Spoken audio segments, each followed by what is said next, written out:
Ya, kembali lagi bersama saya Dr. Hasanul Arifin. Nah, kita akan masuk ke dalam satu pemeriksaan neurologi, yaitu pemeriksaan refleks fisiologis dan refleks patologis. Ya, fisiologis ini satu pemeriksaan untuk menilai daripada gerakan refleks daripada sekelompok otot-otot. Jadi ada istilahnya katakan itu refleks tendon. Sebenarnya bukan refleks tendon, tetapi refleks otot sebenarnya. Jadi ketika kita lakukan rangsangan pengetukan pada tendon atau periosteum atau sendi sekitar situ tuh banyak yang terlibat, itu akan merangsang otot untuk berkontraksi. Nah, dari sini kita bisa menggambarkan dengan tahu refleks fisiologis, patologis, kita bisa tahu nih lesinya di mana ini. Lesi di UMN kah atau lesi LMN kah? Ada masalah di motor unitnya atau ada masalah di saraf perifernya, ya. Nah, ini kita bisa bedakan dari pemahaman pemeriksaan refleks fisiologis dan patologis. Kita masuk ke refleks fisiologis. Nah, kalau untuk ekstremitas atas ada 3 pemeriksaan refleks fisiologis. Refleks bicep, refleks tricep, ya. Kemudian refleks brachioradialis. Itu secara umumnya. Kalau untuk bagian bawah itu ada 2 saja. Refleks patella atau diistilahkan KPR, nipis refleks, ya. Kemudian selanjutnya pemeriksaan APR, ya, ankle piece reflex atau refleks Achilles, tendon Achilles. Kalau ini tendon patella. Nah, ini yang kita lakukan pemeriksaan untuk refleks fisiologis. Sebenarnya ada juga nanti refleks dinding perut, ya, dinding perut profunda, ya, itu bisa kita lakukan nanti pemeriksaan. Baik, kita lakukan pemeriksaan refleks yang namanya refleks fisiologis yang bicep tricep, ya. Bicep tricep. Baik. Nah, pasien dalam posisi duduk, syaratnya juga dia harus rileks, ya, senyaman mungkin, dan kita sampaikan karena kita menggunakan satu alat namanya hammer reflex, ya. Hammer reflex ini terkadang pasien lihat ini dia udah serem dia. Mau diapain saya ini? Jadi harus dijelaskan sama pasiennya, Pak, ini saya akan lakukan pemeriksaan, nanti ada ketuk-ketuk dikit nih di daerah sendi Bapak, di tendon Bapak, ya, di sekitar lengan. Nanti Bapak nyantai saja, jangan merasa khawatir, cemas, agar pasien itu ototnya juga tidak kaku, ya, jadi rileks dia. Ya, baik. Oke, kemudian kita lakukan pemeriksaan refleks biceps. Biceps itu adalah kita terlebih dahulu meraba tendonnya. Ini ototnya. Nah, ini otot nih. Nah, ini ototnya. Tendonnya adalah nanti dia berinsersi kepada, ya, di siku. Nah, ini terasa nih tendonnya. Kalau untuk deteksi kita gerakkan, nah, terasa di tendonnya. Nah, oke. Posisi pasien agak sedikit fleksi dan ini sedikit supinasi, ya. Seperti ini. Nah, bisa dengan jempol kita atau dengan telunjuk kita. Seperti ini. Kemudian kita lakukan ketukan. Nah, cara mengetuk pun ini penting, ya, mahasiswa sekalian. Jangan seperti ini.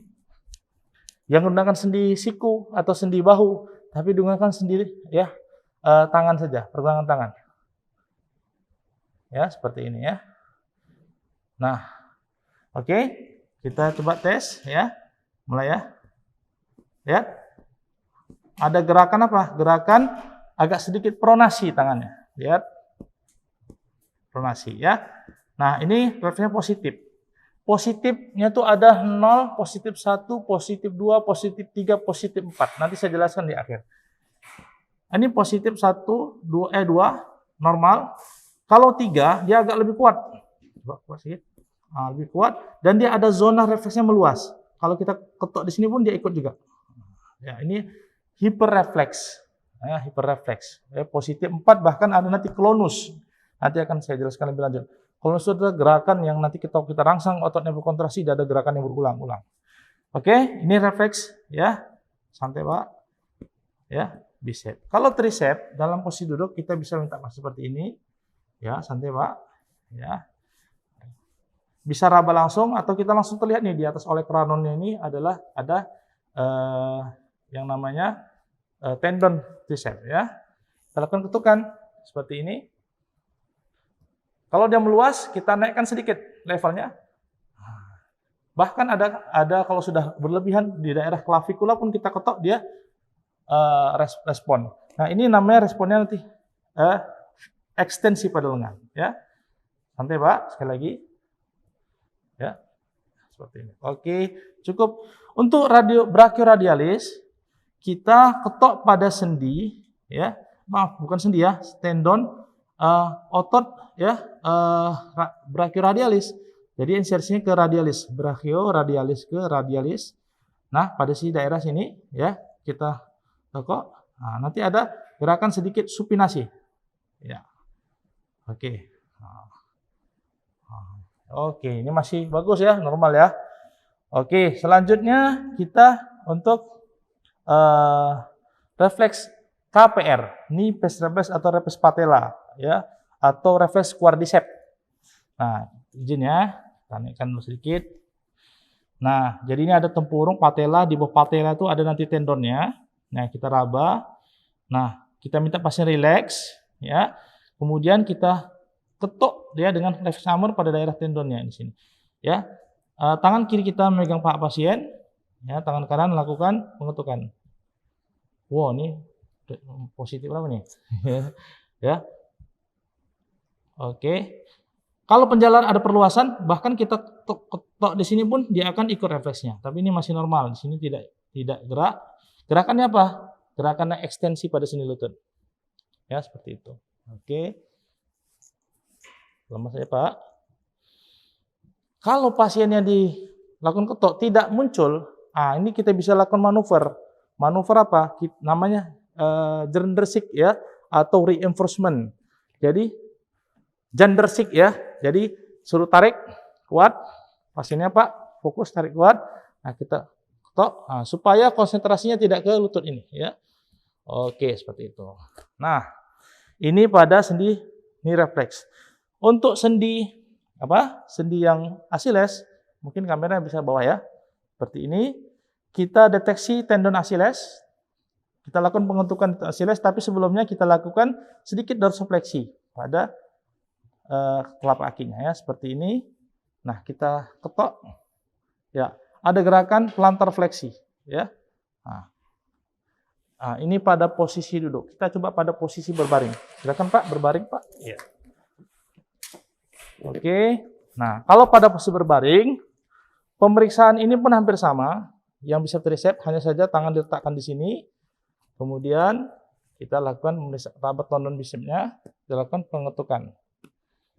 Ya, untuk yang triceps bisa kita seperti ini, ya, ya nampak dia gerakan kontraksinya. Nah, kalau untuk yang daerah yang patella, kita masukkan tangan kiri kita di bawah sikunya, kemudian kita ketok daerahnya ya. Oke Pak, lemas Pak. Ya, ya, dia akan melakukan ekstensi pada sendi lutut seperti itu. Nah, kalau yang sebelah ini kita tinggal agak sedikit di atas boleh, kemari boleh, kita sedikit lakukan dorsifleksi ya. Oke, relax Pak. Ya, dorsifleksi, kita ketok. Nah, ya ini positif 2 nih, normal. Ada sampai di sini kita ketok pun dia muncul ya. Nah, kalau positif 4 itu bisa kita lakukan persen konus seperti ini. Pasien kita minta dengan santai ya, gerak, jangan kaku, tangan kita di bawah sendi lututnya. Ini telapaknya kita lakukan gerakan secara tiba-tiba dengan gerakan dorsofleksi. Tahan, ya. Ini normal, tidak muncul klonus. Kalau muncul klonus, ketika kita lakukan seperti ini, dia ada gerakan berulang seperti ini. Tanpa dia sadari. Nah, ini menandakan ada satu masalah patologis ya. Nah, kemungkinan ada masalah di lesi di UMN ya. Seperti itu.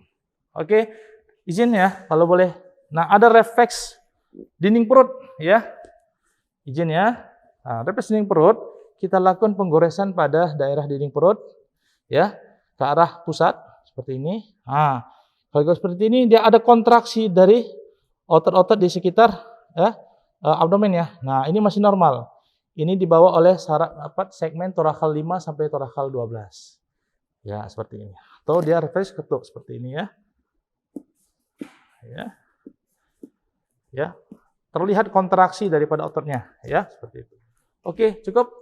Nah, itulah para mahasiswa-mahasiswa sekalian mengenai pemeriksaan sikat dari kekuatan refleks fisiologis Dan kita masuk sedikit kepada refleks yang patologis. Nah, patologis ini suatu refleks yang tidak normal, ya, muncul, ya.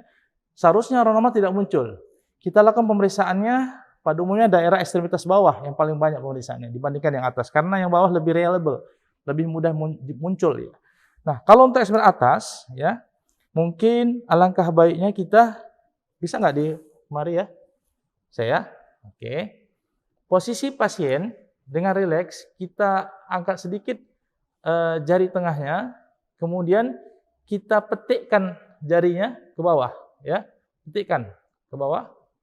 Nah, normal tidak ada gerakan, coba normal saja. Nah, tidak ada gerakan apa? Gerakan fleksi pada sendi-sendi jari dan aduksi pada jari jempol seperti ini. Ini gerakan patologis. Normalnya tidak ada, normal seperti ini tidak ada. Ini namanya Tres-Hofmann, petik Hofmann. Kalau yang Tromner dipetik di bawah. Ya. Nah, ini gerakan patologis. Coba. Nah, kalau normal coba ya, coba normal. Nah, digini kan. Ini Hofmann, petik ke bawah, petik dari atas ke bawah, Hofmann, Tromner dari bawah. Nah, ini patologis muncul. Normalnya tidak ikut tangannya bergerak, yang jari-jari yang lainnya. Ya. Coba yang normalnya, diginikan pun dia tidak ikut. Nah, ini, oke, dipetik pun dia tidak. Atau sekali dua bisa petik sama, ya muncul. Ya, jadi kalau dia muncul seperti gerakan gini, ini patologis, positif berarti. Berarti ada suatu masalah nih. Kemungkinan di masalah UMN-nya, upper motor neuronnya, ya, mungkin di sistem saraf pusatnya. Nah, ya, oke. Kalau normalnya dia kita petik pun tidak ada gerakan, kita petik dia biasa saja. Ya, itu Hofmann-Tromner, ya. Nah, kemudian refleks patologis yang di bawah, ya. Mungkin kamera bisa arahkan ke fokus ke daerah kaki, ya. Atau mungkin kaki sebelah kanan saja dulu, seperti ini, ya. Nah, santai, ya. Nah, kita lakukan pemeriksaan namanya yang sering kita dengar refleks Babinski. Babinski itu adalah menggoreskan satu benda yang agak sedikit runcing, tapi jangan tajam ya, jangan pisau yang digoreskan ya. Sedikit runcing. Daerah mana? Daerah telapak kaki, mulai dari sisi bagian lateral telapak kaki, menyusuri sampai di bawah jempol ya, seperti ini. Ya, oke, seperti ini. Ya, nah, normalnya apa? Normalnya tidak ada muncul gerakan pada jempol ini ke arah atas. Jadi kita lakukan gini. Normalnya diarahkan ke arah bawah, namanya plantar fleksi daripada jari pertama atau jempol, ya.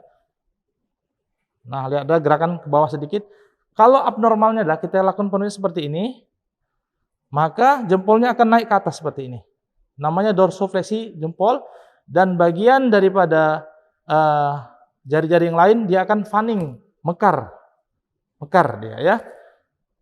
Mungkin kalau dipraktekkan sulit ya, karena dia memang pasien normal. Ya, coba naikkan jempol ke atas bisa? Ulangi ya, saya ulangi ya. Oke, ya, jempolnya saja ke atas, ininya ke bawah dan dia mekar. Nah, ini biasanya nampak pada orang-orang yang pasien stroke, ada tumor otak, itu muncul refleks Babinski. Ya, positif kapan? Ketika dorsofleksi jempolnya ke atas, yang ininya plantar fleksi dan dia mekar, ya. Apanya jari-jari yang nomor 2, 3, 4, 5 mekar ya. Seperti itu. Babinski. Kemudian ada namanya scaper. Scaper itu adalah menekan, ya, izinnya, menekan tendon Achilles, ditekan, maka positif, dikatakan positif, sama seperti reaksi Babinski tadi, dorsofleksi jempol, fanning atau mekar daerah jari-jari 2, 3, 4, dan 5. Tekan di sini. Kemudian kalau ke atas lagi namanya Gordon, tekan gastrocnemiusnya, lihat refleksnya. Ya. Seperti refleks Babinski positif, itu berarti ada satu lesi patologis, refleks patologisnya positif. Ini namanya Gordon, ya. Kemudian Oppenheim. Oppenheim itu adalah kita dengan pemeriksa dengan jari telunjuk dan jari tengah, daerah buku jari, menyusuri bagian anterior daripada tibialisnya sampai ke bagian punggung kaki. Seperti ini. Apa yang kita lihat? Kita lihat jarinya, ya. Kalau jarinya ke arah atas, ini melebar, fanning, itu berarti positif. Tapi kalau seperti ini normal, tidak muncul ya. Karena memang ini pasien normal ya. Seperti ini. Namanya open hem. Ya, ada namanya cedok. Cedok mulai dari malleolus lateralis, di bawah malleolus lateralis bagian bawah kita goreskan dengan sesuatu yang sedikit runcing ke arah lateral, kemudian ke arah punggung kaki dan di bawah jempol. Apa yang kita lihat? Kita lihat sama seperti Babinski tadi, gerakan jempolnya ini ke arah atas dan ini mekar, ya. Ini mekar ke bawah, ya. Seperti itu. Itu cedok. Walaupun ada nanti namanya kalau tidak salah gonda ya, tapi di buku pandu nggak ada. Kita lakukan plantar fleksi pada jari keempat, kemudian kita lepas tiba-tiba. Nah, ini akan muncul gerakan dorsofleksi. Itu patologisnya. Normalnya tidak muncul gerakan. Kemudian ada refleks yang patologis namanya Rossolimo. Nah, Rossolimo itu gerakan ketika kita lakukan ketuk pada daerah telapak kaki, ya seperti ini, atau dengan refleks sambar ini, ketuk seperti ini. Nah, ini normal, tidak ada gerakan jempol. Patologisnya ketika kita lakukan ketukan seperti ini, nah ini terjadi jempolnya terjadi plantar fleksi seperti ini, plantar fleksi ke arah bawah. Nah, ini patologis. Ada Mendelbeck trio ya, itu daerah sini kita lakukan pengetukan ya. Oke. Nah, ini gerakannya patologisnya adalah dia mengarah ke bawah. Berlawanan dengan refleks Babinski tadi, cedok, open hem dan gonda dan scaper ya.